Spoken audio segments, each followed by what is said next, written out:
Selamat malam, Shalom saudara. Mari kita renungkan firman Tuhan malam ini dengan judul Misi dan Salib. Mari kita dahului dengan berdoa. Bapa kami di surga, kami mohon kehadiran Tuhan bersama dengan kami ketika kami merenungkan firman-Mu. Berikanlah kekuatan kami untuk mengerti maksud Tuhan bagi kehidupan kami. Di dalam nama Yesus Kristus kami sudah berdoa. Amin. Ayat renungan malam ini diambil dari 2 Korintus pasal 2 ayat 15. Firman Tuhan berkata, "Sebab bagi Allah kami adalah bau yang harum dari Kristus di tengah-tengah mereka yang diselamatkan dan di antara mereka yang binasa." Pada saat mereka meremukan juru selamat manusia itu pada salib itu, keharuman keselamatan memenuhi dunia. Mereka yang mencari sumber dupa korban itu akan memperoleh hidup. Di St. Albans, di Inggris, wali kota telah menyediakan satu taman untuk orang-orang buta. Di sana ditanami kembang-kembang yang harum dan tanaman lain. Bau semerbak menguap ke langit. Dedaunan mengeluarkan minyak harum apabila diremas. Tatkala tangan orang-orang yang kejam menancapkan salib itu ke dalam batu di Golgota, mereka hanya menanam pohon yang memberi hidup. Tetapi dia tertikam oleh karena pemberontakan kita.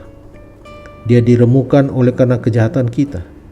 Ganjaran yang mendatangkan keselamatan bagi kita ditimpahkan kepadanya, dan oleh bilur-bilurnya kita menjadi sembuh.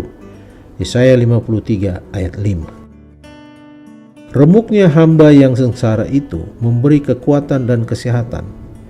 Orang-orang berdosa yang bertobat menghirup oksigen hidup kekal. Bila mana jumbo jet menerbangkan saudara ke salah satu kota terbesar di dunia, sering ia berada di bawah udara cemar. Lalu saudara bertanya, "Bagaimana saya dapat bernafas di sana? Bagaimana orang dapat hidup di tempat yang bau busuk seperti itu?" Dilihat dari segi kekekalan, dosa itu telah menyebarkan bau busuk di seluruh planet bumi ini. Pabrik-pabrik dosa, kota-kota besar mencemarkan udara. Mesin-mesin media memasukkan gas-gas racunnya ke dalam tiap rumah tangga. Manusia menggap-enggap mencari udara. Dapat ditemukan hidup pada tempat yang diselubungi kejahatan? Pada salib itu masih terdapat tempat bernafas. Ketika Yesus mati, bumi ini ditudungi oleh kegelapan. Akan tetapi apabila ia bangkit, terang memancar dari semua kuburan. Pengorbanannya yang tanpa dosa itu membersihkan kecemaran dosa. Tidak ada bekas kejahatan yang merusak udara kasih karunia yang memancar dari kematiannya. Dalam lambang yang diberikan Paulus, daerah bebas pencemaran semakin luas apabila semakin banyak orang yang menerima nafsu hidup dari juru selamat manusia itu.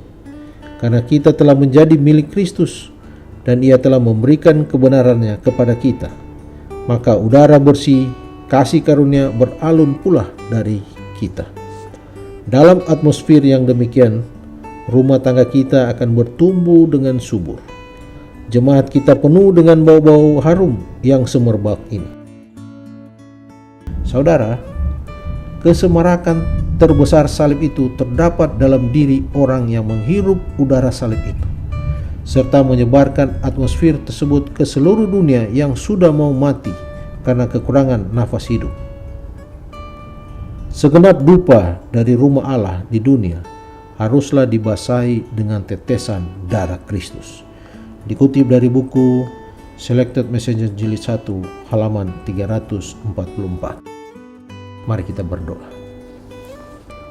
Bapa kami di surga, kami berterima kasih Tuhan, Engkau rela mati menjadi juru selamat, menggantikan kami yang harusnya kami mati oleh karena dosa.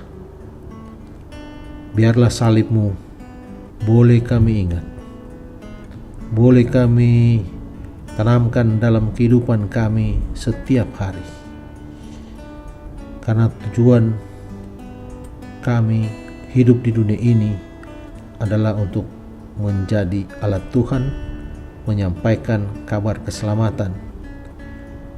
Bapa di surga, berikanlah kepada kami Roh Kudus agar kami boleh menyebarkan bau-bau harum melalui perilaku kami. Biarlah ini menjadi kekuatan bagi kami untuk menghadapi hari-hari ke depan. Terpujilah Engkau Tuhan. Inilah doa kami, di dalam nama Yesus Kristus kami sudah berdoa. Amin.